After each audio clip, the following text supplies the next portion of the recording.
다 함께 사도신경 고백함으로 6월 2일 수요일 12예언자 새벽 기도회를 시작하겠습니다. 나는 전능하신 아버지 하나님 천지의 창조주를 믿습니다. 나는 그의 유일하신 아들 우리 주 예수 그리스도를 믿습니다. 그는 성령으로 잉태되어 동정녀 마리아에게서 나시고 본디오 빌라도에게 고난을 받아 십자가에 못 박혀 죽으시고 장사된 지 사흘 만에 죽은 자 가운데서 다시 살아나셨으며 하늘에 오르시어 전능하신 아버지 하나님 우편에 앉아 계시다가 거기로부터 살아있는 자와 죽은 자를 심판하러 오십니다. 나는 성령을 믿으며 거룩한 공교회와 성도의 교제와 죄를 용서받는 것과 몸의 부활과 영생을 믿습니다.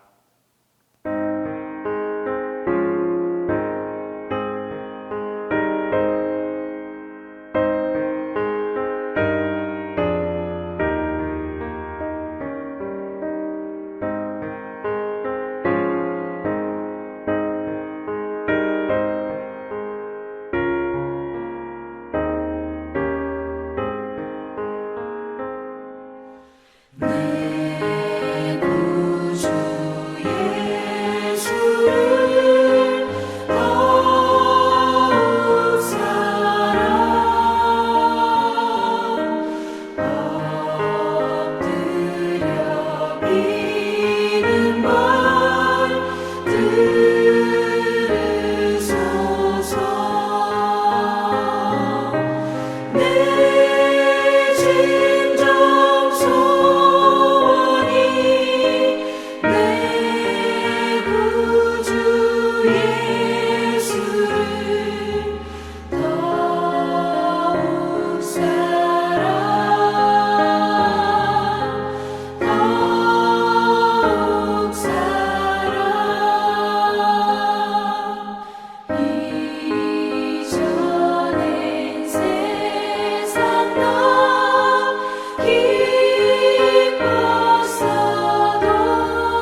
오늘 우리에게 주시는 하나님 말씀은 호세아 2장 14절에서 23절 말씀입니다.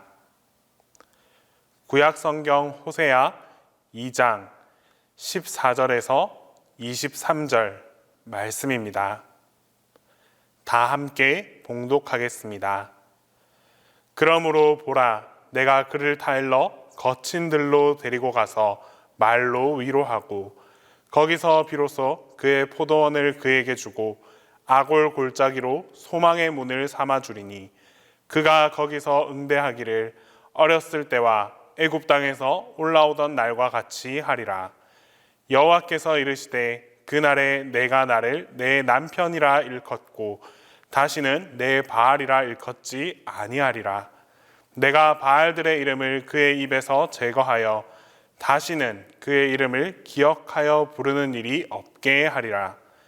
그날에는 내가 그들을 위하여 들짐승과 공중의 새와 땅의 곤충과 더불어 언약을 맺으며 또 이 땅에서 활과 칼을 꺾어 전쟁을 없이 하고 그들로 평안히 눕게 하리라. 내가 내게 장가들어 영원히 살되 공의와 정의와 은총과 긍휼이 여김으로 내가 장가들며 진실함으로 내게 장가들리니 내가 여호와를 알리라. 여호와께서 이르시되 그날에 내가 응답하리라. 나는 하늘에 응답하고 하늘은 땅에 응답하고 땅은 곡식과 포도주와 기름에 응답하고 또 이것들을 이스라엘에 응답하리라. 내가 나를 위하여 그를 이 땅에 심고 긍휼히 여김을 받지 못하였던 자를 긍휼히 여기며 내 백성 아니었던 자에게 향하여 이르기를 너는 내 백성이라 하리니 그들은 이르기를 주는 내 하나님이시리라 하리라 하시니라. 오늘 본문 말씀은 우상 숭배로 타락한 이스라엘을 구원하시는 하나님의 구원 역사에 대해 말씀합니다. 14절과 15절 말씀에 그러므로 내가 저를 계유하여 거친 들로 데리고 가서 말로 위로하고 거기서 비로소 저희 포도원을 저에게 주고 아골 골짜기로 소망의 문을 삼아 주리니 이렇게 말씀하십니다. 하나님께서 타락한 이스라엘을 구원하시는 방법에 대해 아주 구체적으로 말씀해 주셨습니다. 그 첫 번째 과정은 백성들을 다시 거친 들로 데리고 가는 길이었습니다. 광야는 아무것도 없는 곳입니다. 황망한 광야 안에서 인간은 자신의 한계와 그 실존을 철저하게 자각할 수 있게 됩니다. 궁극적으로 하나님만 의지할 수밖에 없는 그런 장소가 바로 광야입니다. 하나님께서는 백성들을 이곳 광야로 다시 이끄셔서 하나님을 향한 경외심을 회복하게 하셨습니다. 또한 광야에서의 고난과 시련은 연단을 통해 성숙으로 인도해 줍니다. 때문에 광야는 선택이 아니라 필수입니다. 하나님께서는 아골 골짜기로 소망의 문을 삼아 주리니라고 말씀하셨습니다. 환난과 고난이 소망과 생명으로 가는 길이 되게 하십니다. 우리의 삶 속에서 거친 들을 만나면 대부분 원망하거나 좌절하기 쉽습니다. 그러나 신앙의 길을 가는 사람은 그 거친 들이 새롭게 시작하는 장소이자 또 기회라는 사실을 잊지 말아야 합니다. 하나님은 거친 들에서 그렇게 어려움만 겪다가 삶을 포기하게 만드시는 분이 결코 아닙니다. 거친 들에서 다시 하나님을 찾고 새로운 시작을 기대하게 하시는 분, 그분이 바로 우리의 하나님이십니다. 지금 우리가 가는 길이 힘들지라도 하나님의 뜻은 바로 거기서부터 새롭게 시작됩니다. 때문에 우리는 고난과 어려움을 마주할 때 그냥 빨리 지나가기만 바라기보다는 하나님을 만날 수 있는 기회로 삼는 그 지혜를 가지고 헤쳐나갈 수 있는 마음의 자세가 필요합니다. 하나님께서는 이어 16절과 17절 말씀으로 그날에 내가 나를 남편이라 일컫고 다시는 내 바알이라 일컫지 아니하리라. 내가 바알들의 이름을 저의 입에서 제하여 다시는 그 이름을 기억하여 일컬음이 없게 하리라 라고 말씀하십니다. 본문에서 호세아 선지자는 하나님께서 하나님이 아닌 다른 신을 찾고 섬기는 것을 얼마나 싫어하는지 말하고 있습니다. 바알이라는 뜻은 주인도 되고 남편도 됩니다. 본문에서는 하나님과 이스라엘의 관계를 분리할 수 없는 부부로 표현하였습니다. 이는 하나님이 아닌 바알을 향해서 남편이라 부르는 배교 행위가 얼마나 큰 죄인지를 상기시켜 줍니다. 이스라엘은 우상 숭배로 하나님의 징계를 받게 됩니다. 13절 말씀에 나를 잊어버리고 바알들을 섬긴 시일대로 내가 이스라엘에게 벌을 주리라 라고 하였습니다. 하나님께서는 죄를 그냥 넘어가지 않으십니다. 하나님께서 이스라엘 민족들을 거친 들로 가게 하신 이유가 바로 여기에 있습니다. 사실 우리가 살아가는 이 삶 가운데에서도 바알들의 이름이 참 많이 있습니다. 돈, 명예, 권력, 쾌락 등 하나님이 아닌 다른 것들을 주인 삼아서 쫓아가는 경우가 참 많습니다. 그런 우리에게 하나님께서 다시는 그 이름을 기억하여 일컬음이 없게 하신다라고 말씀하십니다. 우리는 이 말씀을 통하여 내 안에 다른 우상이 틈타지 못하도록 끊임없이 점검해야 합니다. 오직 하나님만 예배하고 오직 하나님만 우리의 주인 되시는 분이라는 사실을 잊지 않고 살아가야 합니다. 우상을 떠나서 그렇게 살아가는 우리들을 이제 주님께서 인도해 주십니다. 본문 14절 15절 말씀에 그러므로 보라 내가 그를 타일러 거친 들로 데리고 가서 말로 위로하고 또 그가 거기서 응대하기를 어렸을 때와 애굽 땅에서 올라오던 날과 같이 하리라 라고 말씀해 주십니다. 하나님은 우상을 쫓아 사는 백성들을 이스라엘 광야로 내보내시고 또 다시 그곳에서 하나님을 찾도록 하십니다. 하나님이 이스라엘을 메마른 땅으로 보내셔서 기도하는 바는 그곳에서 출애굽 때처럼 다시 순종하고 하나님을 따르던 모습으로 돌아가기를 간절히 바라시는 것입니다. 본문에서 이 거친들은 히브리어 다바르에서 온 말로 인도하다, 뒤따르다는 뜻이 있습니다. 거친 광야나 사막은 길을 아는 자가 앞서서 인도하는 대로 따라가야만 살 수 있는 장소입니다. 내 마음대로 내 멋대로 이렇게 나아가다가는 죽음을 피할 수 없습니다. 하나님께서 이스라엘을 광야로 데리고 가신 것은 바로 하나님의 인도하심을 따라야만 소망의 문이 열린다라는 사실을 깨닫게 하시려는 그 의도가 심겨져 있습니다.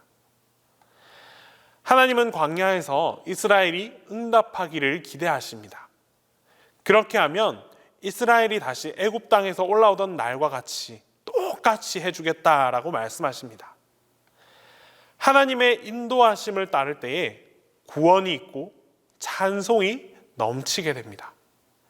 하나님 한 분만이 우리의 선한 목자가 되어 주십니다. 하나님의 인도하심을 따라갈 때 우리는 비로소 참 생명을 얻을 수 있습니다. 그뿐만이 아닙니다. 하나님을 따라가면 거친들도 소망의 문이 됩니다. 15절 말씀으로 거기서 비로소 그의 포도원을 그에게 주고 아골 골짜기로 소망의 문을 삼아 주리니 하나님도 징계하실 때는 마음이 참 아프시지만 그것을 통해서 우리가 다시 돌이키고 하나님의 목적을 이루어 드릴 때에 그 누구보다도 기뻐하십니다. 징계의 목적은 마지막 심판이 아니라 새로운 시작에 있습니다. 하나님은 우상을 버리고 다시 하나님께로 돌아오기만 한다면 아골 골짜기로, 바로 그 아골 골짜기로 소망의 문을 삼아 주시겠다라고 약속해 주셨습니다. 아골 골짜기가 어떤 곳이었습니까? 아간이 죄를 범함으로 그를 쳐서 죽이고 돌무덤을 쌓았던 곳입니다. 한마디로 고통과 괴로움의 자리입니다. 그런데 하나님께서는 바로 그 괴로움의 골짜기에서 소망의 문을 여신다라고 말씀하십니다. 이제 우리가 우리의 주인 되신 하나님을 바로 알고 또 그 길을 따라가면 그 길 가운데 소망의 빛이 보이고 하나님의 놀라운 은혜를 경험하게 됩니다. 어디에 있든지 하나님의 인도하심에 순종하면 여러분 모두에게 하나님께서 반드시 약속하신 바를 이루어 주십니다. 기도하겠습니다. 이 시간 우리 함께 기도할 때에 먼저 환난과 고난 속에서 소망을 품고 일어나게 해달라고 기도하겠습니다. 그리고 하나님의 응답하심을 경험하는 역사가 나의 삶 가운데 나타나게 해달라고 기도합니다. 또한 마지막으로 우리 군 복무 중에 있는 청년들을 위해서 기도해 주시기 바랍니다. 이들의 군 복무 기간 가운데 하나님께서 함께 해주시고 하나님께서 지켜달라고 우리 시간 다 함께 기도하겠습니다. 우리를 사랑하시고 끝까지 지켜주시는 주님, 오늘도 주님의 보호하심 속에서 살아가게 하심을 감사드립니다. 때로는 힘들고 어려운 고난의 순간을 마주할 때가 있습니다. 스스로는 이겨낼 힘과 용기가 없어 주저앉아 버리거나 포기할 때도 있습니다. 주님, 우리에게 아무리 큰 어려움이 밀려온다 할지라도 주님을 향한 소망을 잊지 않게 하여 주시옵소서. 고난의 자리가 회복의 자리이고 소망의 자리이며 생명의 자리가 될 수 있다는 사실을 기억하게 하여 주시옵소서. 그리하여 주님의 힘과 능력으로 고난을 이겨내는 삶을 살아가게 하옵소서. 무엇보다 우리의 삶 속에서 하나님의 응답하심을 경험하길 원합니다. 주님을 향해 부르짖고 또 간구할 때마다 주님의 응답을 경험하고 확증하며 살아가길 원합니다. 주님의 인도하심을 따라 순종하며 따르는 우리 모두가 되게 하여 주시고 그 인도하심의 끝에서 주님과 마주하는 기쁨을 얻게 하여 주시옵소서. 주님, 지금 이 시간에도 군복무 중인 청년들이 있습니다. 주님께서 이 청년들을 기억하여 주시고 돌보아 주시옵소서. 군인이기에 겪어야 하는 두려움과 불안함이 있습니다. 매 순간순간마다 주님의 보호하심 속에서 평안함이 떠나지 않게 하옵시고 이들의 영육 간의 건강과 신앙까지도 지켜주시옵소서. 그리하여 주님과 더욱 가까워지는 그런 시간들을 보낼 수 있게 하여 주시옵소서. 담임 목사님을 위해 기도합니다. 목사님의 사역에 성령님의 힘과 도우심을 더하여 주시옵소서. 주님께서 항상 함께 하여 주셔서 주님의 일을 감당함에 있어 부족함이 없게 하시고 성령 충만함으로 목사님을 통한 주님의 계획들이 모두 이루어지게 하여 주시옵소서. 목사님과 우리 온 교우들이 한 마음으로 하나 되어 주님의 교회를 아름답게 만들어갈 수 있도록 함께 하여 주시옵소서. 이제 주님께서 가르쳐 주신 기도를 다 함께 하겠습니다. 하늘에 계신 우리 아버지, 아버지의 이름을 거룩하게 하시며 아버지의 나라가 오게 하시며 아버지의 뜻이 하늘에서와 같이 땅에서도 이루어지게 하소서. 오늘 우리에게 일용할 양식을 주시고 우리가 우리에게 잘못한 사람을 용서하여 준 것 같이 우리 죄를 용서하여 주시고 우리를 시험에 빠지지 않게 하시고 악에서 구하소서. 나라와 권능과 영광이 영원히 아버지의 것입니다.